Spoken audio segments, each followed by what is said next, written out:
स्वागत है आपका बायोलॉजी क्लासेस आपके यूट्यूब चैनल पर। और आज जो टॉपिक है वो बेटा है टेक्सोनॉमिक कैटेगरीज। ठीक है, लिविंग वर्ड का ही चैप्टर है, पहला 11th क्लास का जो आप पढ़ रहे हो अभी। और इसमें अगर देखें तो टेक्सोनॉमिक कैटेगरीज के बारे में आज आप समझ लो क्या है। तो classification involves hierarchy of steps in which each step represents A taxonomic category यानी कि रैंक। तो यहाँ पर अगर देखें तो टेक्सोनॉमिक कैटेगरीज क्या हैं, जैसे कि मैं बता चुका हूँ कि हम जो है जितने भी जीव जंतु हैं, जितने भी लिविंग ऑर्गेनिज्म हैं, चाहे वो स्मॉलेस्ट हो या लार्जेस्ट हो, सबको क्या करते हैं, कैटेगराइज करते हैं। और उसमें भी कई समूह देखने को मिलते हैं, ठीक ना। तो ये सब मैं बायोडाइवर्सिटी में ऑलरेडी आप लोगों को अपने पिछले वीडियोज में सब बता चुका हूँ। तो अब क्योंकि आपके सामने ये सब लेकर के आया हूँ आज, तो इसी बारे में थोड़ा सी बात कर लेते हैं। तो ये जो आप देख रहे हो किंगडम से लेकर के स्पीशीज तक, ये एक्चुअल में है क्या, ये टेक्सोनॉमिक कैटेगरीज हैं। तो ये जो मैंने अभी लाइन पढ़ी दोनों, वो एक तरह से क्या है, हम जितने भी जीव जंतु उनको क्या कर रहे हैं, कैटेगराइज कर रहे हैं, यानी उनको सबको कैटेगरी वाइज, रैंक वाइज क्या कर रहे हैं, क्या कर रहे हैं, कैटेगराइज कर रहे हैं, यानी उनको वर्गीकृत कर रहे हैं। ठीक है, और उसी की ही according to rank wise distribution and collection is known as taxonomic categories. तो ये चीज पॉइंट को समझो। मैं फिर से रिपीट कर देता हूं ताकि तुम लोग कंफ्यूज ना हो। हमने क्या करा है बेटा, रैंक वाइज क्या कर रहे हैं, क्लासिफिकेशन कर रहे हैं। किसका कर रहे हैं, लिविंग ऑर्गेनिज्म का कर रहे हैं। ठीक है, यहां पर जो हायरार्की ऑफ स्टेप्स आ गया, तो हायरार्की ऑफ स्टेप्स का मतलब क्या हो गया कि मींस रैंक वाइज, यानी कि नीचे से लेकर के ऊपर की तरफ, यानी ये कह सकते हो कि जो हाईएस्ट होगा वो सबसे ऊपर रखा जाएगा और जो लोएस्ट होगा इसके अंदर, ठीक है ना, वो सबसे नीचे रखा जाएगा। हाईएस्ट क्या है, किंगडम है, सबसे ऊपर रखा गया, और लोएस्ट क्या है, स्पेशीज है, वो सबसे नीचे रखा गया। इसके बीच में जितने भी आपको दिखाई दे रहे हैं, ठीक है, ये आपकी क्या है, कैटेगरीज हैं, वो आपके सामने दिखाई दे रही हैं सारी कैटेगरीज। अभी मैं समझाऊंगा आप लोग को। तो ये सारी कैटेगरीज जो है ये रैंक वाइज जा रही हैं। सबसे नीचे स्पीशीज दिखाई दे रहा है 7वें नंबर पे, और सबसे ऊपर दिखाई दे रहा है किंगडम, जो सबसे बड़ा है, जगत है। ठीक है, अभी इसको समझाता हूं। फिलहाल ये पॉइंट आपको समझ में आ गया होगा कि एक तरह से क्या हो गया, that is the classification of the organism with their rank wise distribution, यानी कि रैंक वाइज डिस्ट्रीब्यूशन के अकॉर्डिंग क्लासिफाई करा जा रहा है किसको, डिफरेंट टाइप्स ऑफ ऑर्गेनिज्म को। ठीक है ना। अच्छा, अब जितनी भी कैटेगरीज है, ऑल कैटेगरीज टुगेदर कॉन्स्टिट्यूट ए टैक्सोनॉमिक हायरार्की। यहां पर क्या बताया जा रहा है कि जितने भी आप कैटेगरीज देख रहे हो यहां पर, वो सारा का सारा क्या कॉन्स्टिट्यूट कर रहा है, टैक्सोनॉमिक हायरार्की, यानी कि रैंक वाइज। ठीक है ना, रैंक वाइज डिस्ट्रीब्यूशन आपको दिखाई दे रहा है। अगर आप देखो तो पूरी जो आपकी कैटेगरी सारी मैंने ले ली, ये क्या शो कर रहा है, हायरार्की शो कर रहा है। यानी कि आपको क्या दिखाई दे रहा है बेटा, इंक्रीजिंग ऑर्डर में, नीचे से ऊपर जाते हुए, छोटे से ऊपर या ऊपर से नीचे आते हुए, इस तरह से कह सकते हो। ये पूरा आपका क्या है बेटा, हायरार्किकल क्या है, टेक्सोनॉमी है। इसी को आपको समझना है, यही चीज आपको समझने आनी चाहिए आज। अब देखो, each category represents a unit of classification. और यहां पर अगर देखें तो अगर जैसे मान लो हमने किंगडम उठा लिया, ठीक है, तो किंगडम क्या है, एक यूनिट हो गई क्लासिफिकेशन की। ठीक है, तो ये क्या रिप्रेजेंट कर रहा है, क्लासिफिकेशन को रिप्रेजेंट कर रहा है। यानी किंगडम अगर है तो किंगडम भी आप देख दो, 5 किंगडम क्लासिफिकेशन आपने देखा ही है, विटेकर ने दिया था। ठीक है, किंगडम मॉन्ट्रा है, किंगडम फंगस है, प्रोटिस्टा है, ठीक है, एनिमेलिया है, प्लांटी है, ये सब क्या है, आपके 5 जगत हो गए, यानी कि 5 किंगडम हो गए। तो इस तरह से हमने डिवाइड कर दिया, क्लासिफाई कर दिया। एनिमेलिया के अंदर सारे एनिमल्स को डाल दिया, प्लांट्स के अंदर, प्लांटिक किंगडम के अंदर प्लांट्स को सारे डाल दिया। बैक्टीरिया के क्या है, सारे सारे मॉन्ड्रन्स है, तो सारे के सारे मॉन्ड्रा में चले गए। ठीक है, प्रोटिस्टा में जैसा अमीबा वगैरह हो गया, ये सब आपके प्रोटिस्टा में आ गए, इनको प्रोटिस्टा में रख दिया। और जो फंगस है, कैंडिडा, ये सब जितने भी, मतलब ये नहीं समझ, एग्जाम्पल एक बता रहा हूँ, इसमें भी लाखों के हिसाब से आपको देखने को मिलेंगे। ठीक है, अलग अलग तरह के जीव जंतु सब किंगडम में अलग अलग देखने को मिलेंगे। ठीक है, ये आप लोग को अच्छे से समझ में आ गया होगा, स्टार्टिंग में बता चुका हूँ। ठीक है, तो अब कहने का सेंस क्या हो गया कि यहाँ पर भी ये एक तरह से डिविजन है, यानी कि क्या करना, यानी कि आप बांट रहे हो, कैटेगराइज कर रहे हो किसके हिसाब से, किंगडम के अकॉर्डिंग। जबकि जैसे आप नीचे जाते जाओगे इसमें वैरायटीज बढ़ती जाएंगी, समूह बढ़ता जाएगा। ठीक है ना। अच्छा, अब देख लो, ये चीज समझ में आ गया होगा कि जो हर एक कैटेगरी है, चाहे किंगडम ले लो, फाइलम ले लो, क्लास ले लो, ऑर्डर ले लो, फैमिली, जीनस, स्पीसीज, हम अगर इंडिविजुअली भी एक एक की बात करें तो सब किसको रिप्रेजेंट कर रहा है बेटा, सब रिप्रेजेंट कर रहा है किसको, वर्गीकरण को, यानी कि क्लासिफिकेशन ऑफ ऑर्गेनिज्म की बात हो रही है यहाँ पर। आप ये समझ लो इस चैप्टर में खास तौर से ये जो पोर्शन है ये सारा का सारा क्या रिप्रेजेंट कर रहा है कि कैसे जीव जंतुओं को, लिविंग ऑर्गेनिज्म को हम क्लासिफाई करते हैं, ग्रुप करते हैं, समूह में रखते हैं, जाति प्रजाति में बांटते हैं। ठीक है, तो एक तरह से ये आपका टोटल ये कह लो कि नॉमेनक्लेचर भी हो गया, क्लासिफिकेशन भी हो गया, आइडेंटिफिकेशन भी हो गया, हर चीज इसी के अंदर ही कवर हो जाती है। ठीक, तो ये आप लोगों को समझ में आना चाहिए। तो ये चैप्टर बहुत इंपॉर्टेंट है, नीट के अकॉर्डिंग भी पूछ लिया जाता है। कंफ्यूजन ज्यादातर बच्चों को इसी में ही आकर के होता है कि क्या होता है आखिर ये क्लासिफिकेशन, क्या होता है आइडेंटिफिकेशन, नॉमेनक्लेचर। ये देखो मेरी पिछले वीडियो में जाओगे उसमें मिल जाएगा, क्योंकि आज तो मुझे आपको ये लेकर समझाना है, इसलिए मैं इसको लेकर के आया हूँ। इसको हम क्या बोलते हैं, 1 से 7 तक टेक्सोनोमिक कैटेगरीज बोलते हैं। ठीक है, इसको हम क्या बोल सकते हैं, हायरार्की ऑफ स्टेप्स भी बोल सकते हैं। ठीक है, टेक्सोनोमिक हायरार्की के नाम से भी जाना जाता है ये। और अगर देखा जाए तो अब आप देख लो हरे में जो लिखा है, एक group of organism occupying a particular category is called a taxa. यानी कि अब यहाँ पर जो बात आ गई किसके आगे, समूह की बात आ गई। यानी कि जो ऑर्गेनिज्म के जो समूह हैं, यानी एक ऑर्गेनिज्म का समूह है, अगर वो पर्टिकुलर कैटेगरी रखता है, ठीक है ना, तो उसे हम क्या बोलते हैं, टेक्सॉन बोलते हैं। ठीक, यानी कि टेक्सॉन का मतलब क्या हो गया, अब जैसे ग्रुप ऑफ ऑर्गेनिज्म हमने मान लिया, जैसे एनिमेलिया है, जैसे हमने क्या मान लिया, एनिमेलिया है। तो एनिमेलिया जो है ये क्या रिप्रेजेंट कर रहा है, पूरे एनिमल्स जगत है वो आपका एक रिप्रेजेंट कर रहा है किसको, कैटेगरी को, और उसको हमने टेक्सॉन बोलते हैं। जैसे मान लो यहाँ पे फाइलम की बात कर लेते हैं, तो डिवीजन ऑफ फाइलम, यहाँ पर फाइलम जो है वो क्या है, तुम्हारा कॉर्डेटा है। ठीक है, डिवीजन जो है प्लांट्स के अंदर बोला जाता है, ये याद रखना। तो फाइलम जो है वो एनिमल्स के लिए, कॉर्डेटा की बात आ गई। तो ये एक तरह से ये क्या शो कर रहा है, पर्टिकुलर कैटेगरी शो कर रहा है, तो ये भी एक टेक्सॉन हो गया। ठीक है, तो यहाँ पर क्या बात समझ में आनी चाहिए कि जो भी ग्रुप है ऑर्गेनिज्म का, ठीक है, वो कोई भी पर्टिकुलर कैटेगरी को अगर ऑक्युपाई कर रहा है तो उसे हमने टेक्सॉन बोला। ठीक, तो टेक्सॉन क्या हो गया, means what is that, means एक तरह से क्लासिफिकेशन हो गया किसका, पर्टिकुलर ग्रुप का। ठीक है, जो पर्टिकुलर क्या कर रहा है, कैटेगरी को ऑक्युपाई कर रहा है, उसे टेक्सॉन बोला। अब यहां पर समझ लो, मैं तुम्हें समझाता हूं। देखो जैसे यहां पर इन्होंने ग्रुप की बात कर ली, टेक्सॉन की बात कर ली, क्लास मेमेलिया आ गया।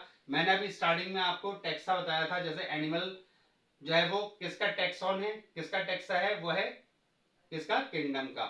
यहाँ पर क्लास दिखाई दे रहा है आपको, अभी जो मैंने एग्जांपल दे रखा है, क्लास देख लो, वर्ब हो गया। यहाँ पर आपको क्या दिखाई दे रहा है, मेमेलिया दिखाई दे रहा है। तो मींस कहने लग क्या है कि हर एक कैटेगरी के आगे उसका टेक्सॉन लिखा हुआ है, यहाँ पर ये तुम देख सकते हो, समझ सकते हो। अब यहाँ पर मेन समझने की बात आ जाती है, जो ये क्या दिखा रहा है, taxonomic hierarchy in increasing order, यानी कि सबसे छोटे से सबसे ऊपर तक जाना। सबसे बड़ा क्या है, जगत है, सबसे ऊपर रखा गया। सबसे छोटी क्या हो गई, जाति या प्रजाति हो गई, सबसे नीचे रखी गई। इसके बीच में भी अलग अलग तुम्हें क्या दिखाई दे रहे हैं, कैटेगरीज दिखाई दे रही हैं। ठीक है, इसके अकॉर्डिंग पूरी तरीके से किसी भी जीव जंतु का, किसी भी लिविंग ऑर्गेनिज्म का क्लासिफिकेशन किया जा सकता है।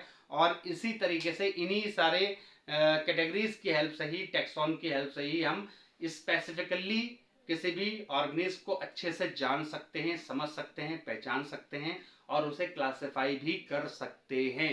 ठीक है, तो ये चीज आप समझ जाओ कि जो ह्यूमंस हैं वो ह्यूमंस में आ गए, एनिमल्स और भी हैं, लेकिन कैटेगरी किस में आ जाएगा, ह्यूमंस एनिमल के अंदर ही आ जाएगा, किंगडम एनिमेलिया के अंदर आ जाएगा। ठीक है, खास तौर से मेमेलिया के अंदर जो क्लास मेमेलिया की मेमोरी ग्लैंड्स होती हैं, ये सब मैं तुम्हें समझाने जा रहा हूँ। ठीक है, तो इस तरह से आएगा। अब जरूरी नहीं है कि सिर्फ एनिमल्स में मैमेलिया जो है वो ह्यूमंस ही हो, और भी मैमल्स हैं। ठीक है, जैसे वेल हो गए आपका, ठीक है, कंगारू वगैरह हो गए, तो ये सब भी हैं, काय बफेलोज हो गए, मेमोरी ग्लैंड्स वाले, ये भी मैमल्स हो गए। ठीक है, तो कहने वाला क्या है, लेकिन वो उनकी जो क्लास ऑर्डर जो है वो अलग हो गई और हमारी अलग हो गई। ठीक है ना बेटा, तो अब ये चीज अलग कर लेते हैं। अब आप आ जाओ नेक्स्ट, अब इसको समझ लो। यहाँ पर पॉइंट मैंने बता दिया, ये आपके सामने है, डिफरेंट टाइप्स ऑफ कैटेगरीज आ गई। सबसे पहले आपकी किंगडम, फिर phylum, class, order, family, genus और स्पीसीज। हिंदी मीडियम के बच्चों के लिए थोड़ा सा आसानी के लिए मैंने कर दिया। जगत है, उसके बाद जगत के बाद जो आता है वो संघ आता है, जगत सबसे बड़ा हो गया, संघ। ठीक है, आपका इसमें देखने को मिलेगा सेकंड नंबर पर आ गया। थर्ड नंबर पर वर्ग आ जाता है, क्लास। फिर ऑर्डर, गण आ गया। फैमिली, कुल आ गई। वंश, जीनस आ गया, और स्पीशीज जाति या प्रजाति कह सकते हो। अब इन्हीं के आगे देखो मैंने, क्योंकि हम लोग ह्यूमन से, मैंने अपने एग्जाम्पल हमने ले लिया, ठीक है। तो किंगडम में हमारा क्या है एग्जाम्पल, सबसे पहले हम आते हैं एनिमेलिया के अंदर। कैसे होते हैं, मल्टी सेलुलर होते हैं, यूकैरियोटिक होते हैं और हेट्रोट्रॉफिक न्यूट्रिशन शो करते हैं, ठीक है। तो यहाँ पर अगर हम बात करें तो हम क्या है, मल्टी सेलुलर है, जाहिर सी बात है 100 ट्रिलियन सेल्स हमारे अंदर होते हैं। यूकैरियोटिक है, ट्रू न्यूक्लियस हमारे अंदर प्रेजेंट होता है हर एक सेल के अंदर। और हेट्रोट्रॉफिक है क्योंकि हम हमारे अंदर फोटोसिंथेटिक पिगमेंट नहीं है, ठीक है, हम फोटोसिंथेसिस परफॉर्म नहीं कर सकते। हम डिपेंड करते हैं किसके ऊपर, प्लांट्स के ऊपर, लीव्स के ऊपर, वेजिटेबल्स के ऊपर और फ्रूट्स के ऊपर या दूसरे ऑर्गेनिज के ऊपर भी, ठीक है ना, जैसे मीट वगैरह, फ्लैश वगैरह भी हम लेते हैं, खाते हैं सभी। ये कॉमन एग्जाम्पल है, साइंस में आप सभी देखते हो, ठीक है। तो ये सब चीजें हैं। तो एनिमेलिया के अंदर ये चीज आपका, ये टेक्सा में पहला आपने देख लिया एनिमेलिया आ गया। दूसरा कॉर्डाटा, कॉर्डाटा का मतलब क्या हो गया, नोटोकॉर्ड, ये आपकी रीढ़ की हड्डी पीछे आ गई, इसमें नर्व कॉर्ड आ गया, ठीक है, यानी जो हॉलो होता है, ठीक है, उसमें स्पाइनल कॉर्ड जाता है, ये आप जानते हो। जिसके अंदर नोटोकॉर्ड होगा उसे हम कॉर्डाटा बोलते हैं, ठीक है। ये आपको आगे चल करके जैसे चैप्टर बढ़ेगा वैसे मैं आपको डिटेलिंग करता रहूंगा। अच्छा नेक्स्ट आ जाओ मेमेलिया। थर्ड वन जो है वो मेमेलिया में क्या हो गया, आपके सामने मैंने लिखा हुआ है वार्म ब्लडेड मेमोरी ग्लैंड, यानी कि हमारे अंदर ब्लड कैसा होता है, वार्म ब्लडेड। अगर आप देखें तो हमारी बॉडी में क्या होता है, 37 डिग्री सेल्सियस टेम्परेचर मेंटेन भी रहता है। यहाँ पर आप देख लो, मेमेलिया के बारे में मैं आपको बता ही चुका हूँ, ठीक।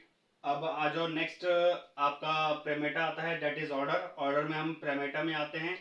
तो हमारा जो है प्रेमेटा का मतलब क्या हो गया कि हमारा जो ब्रेन होगा वो डेवलप्ड होगा, यानी कि जो मस्तिष्क होगा हमारा वो डेवलप्ड होगा। और हमारा जो बिहेवियर भी होगा वो कैसा होगा, सोशल होगा, यानी कि हम अच्छे से सोच समझ सकते हैं, सारे काम अच्छे से सूझबूझ के साथ कर सकते हैं। दूसरे ऑर्गेनिज के कंपैरिजन में अगर देखें तो हमारे अंदर बुद्धिमत्ता ज़्यादा है, हम ज़्यादा मतलब इजिली क्या कर सकते हैं, डिसीजन ले सकते हैं, अच्छा थिंक कर सकते हैं, हाईली थिंकिंग और रीजनिंग हमारे अंदर होगी, यानी कि हम पूरी तरह से ब्रेन की तरफ से परिपक्व होंगे, मैच्योर होंगे और अच्छे से हाई स्किल्ड होंगे, यानी कि सारी चीज़ों को अच्छे से सूझबूझ हमारी अच्छी होगी और अच्छे से सोच परख करके काम करने में विश्वास रखते हैं, ठीक है। और हमारा बिहेवियर जो है वो कैसा हो जाएगा, सामाजिक हो जाएगा, सोशल हो जाएगा। हम मिलजुल करके रहेंगे, ग्रुप में रहेंगे, साथ में रहेंगे, हमारे अंदर जो है सद्भाव अच्छा होगा, ठीक है। और मतलब बस यही कहना चाहूंगा, मतलब ये एक तरह से फीचर्स हो गए जो मैं आपको इसमें बता रहा हूँ, ठीक है ना, मैंने जो इसके अंदर लिखे हुए हैं। तो आपका ये ऑर्डर जो था ये प्रेमेटा हो गया। अब फैमिली की अगर हम बात कर लें तो फैमिली में आपका होमिनिडी आ गई।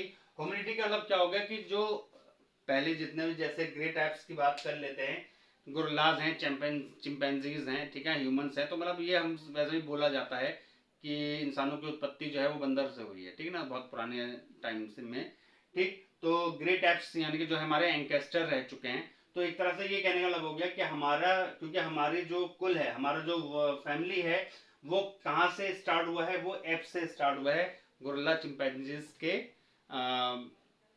से ही हमारा ओरिजिनेशन माना जाता है, ठीक है। तो इसलिए होमिनिडी रखा गया, ठीक है, फैमिली में हमें। और फिर उसके बाद जीनस में अगर देखें तो ह्यूमंस को होमो कहा जाता है, यानी कि ह्यूमंस और उनके रिलेटिव्स, यानी कि जो सॉरी, तो वंश हमारा क्या है बेटा, वंश है हमारा ह्यूमंस, यानी कि हम सब इंसान हैं, ठीक है। तो जो फैमिली की बात थी वो तो खैर पुरानी हो गई कि हम लोग उस टाइम पर निकल करके आए, हमारी उत्पत्ति जो है वो बंदरों से हुई है और चिंपैंजीज गोरिल्लास हमारे जो है पूर्वज रहे हैं। लेकिन फिर उसके बाद जब और ज़्यादा फर्दर जब हमें देखा गया, जब हमारा इवोल्यूशनरी डेवलपमेंट और हुआ, तो फिर हम किस में आए, हम अपने इंसानों की रूप में आ चुके। और फिर अब अगर स्पीशीज की बात कर लें तो हम क्या हैं, सेपियंस में आते हैं, यानी कि होमो सेपियंस कहा जाता है हमें, यानी कि मॉडर्न ह्यूमंस, यानी कि जो आज के मॉडर्न काल के, यानी कि आप ये कह सकते हैं जो बिल्कुल हाल फिलहाल जो काफ़ी मॉडर्नाइज जो टाइम हमारा चल रहा है, ठीक है। तो नवीन जो काल है वो हमारा, जो नवीन काल के हिसाब से जो मॉडर्न नेम है वो होमो सेपियंस है, जो आजकल का नाम है, ठीक है। हम मॉडर्न ह्यूमंस के फॉर्म में इवॉल्व कर चुके हैं और अब नई नई चीज़ों को हम डिस्कवरी करते हैं। आप सभी जानते हैं, आप हम सब लोग रह रहे हैं, देख रहे हैं क्या क्या इन्वेंशन हो रहे हैं, ठीक है। तो मॉडर्न साइंस हो गई, डेवलप हुआ इंसानों से ही, ठीक है। अलग अलग तरह के मैकेनिज्म, अलग अलग तरह के टूल्स, इन्वेंशंस, ठीक है। तो ये सारी चीज़ें क्या हैं, मॉडर्न ह्यूमंस ने ही इजाद करी हैं, ठीक। तो ये सारा का सारा आपको मैंने आज बताया है टैक्सोनॉमिक हायरार्की के बारे में। और ये टैक्सोनॉमिक कैटेगरीज आ गई सारी आपकी, जो आप यहाँ पर देख रहे हो दिस वन ग्रीन में, ये टैक्सोनॉमिक कैटेगरीज हैं। और यहाँ पर ये टेक्सा शो कर रहा है कि किंगडम में एनिमेलिया, फाइलम में कॉर्डेटा, क्लास में मैमेलिया, ऑर्डर में प्रिमेटा, ठीक है, फैमिली में होमिनिडी, जीनस में होमो और स्पेसीज में होमो सैपियंस। तो ये सब है और इनके सारे मैंने कुछ फीचर्स यहाँ पे लिख दिए, उसे नोट कर लेना, बहुत इंपॉर्टेंट है तुम लोग के लिए। और ये पॉइंट मैं आपको बता चुका हूँ, जाते फिर बता दूं कि टैक्सोनॉमिक कैटेगरीज जो है वो एक तरह से रैंक वाइज डिस्ट्रीब्यूशन होता है किसका, कैटेगरीज का। इनमें आप अलग अलग तरह के जीव जंतुओं को क्या करते हैं, मतलब समायोजित करते हैं, एक साथ रखते हैं, कैटेगराइज करते हैं, वर्गीकृत करते हैं और उनको नाम देते हैं। और इसलिए दिया जाता है ताकि आप इजिली सारे जितने भी जीव जंतु हैं पूरी दुनिया के अंदर, जितने भी लिविंग ऑर्गेनिज्म हैं, सबको इजिली कैटेगराइज करके उनको स्पेसिफिकली जान सके, पहचान सकें और उनके बारे में अच्छे से समझ सकें, ठीक है ना। तो ये सब चीजें मेन क्या है, क्लासिफिकेशन हो गया ऑर्गेनिज्म का, बस ये मेन निचोड़ है। आज के लिए इतना ही काफी है। धन्यवाद बच्चों, ध्यान से पढ़ना, all the best, thank you.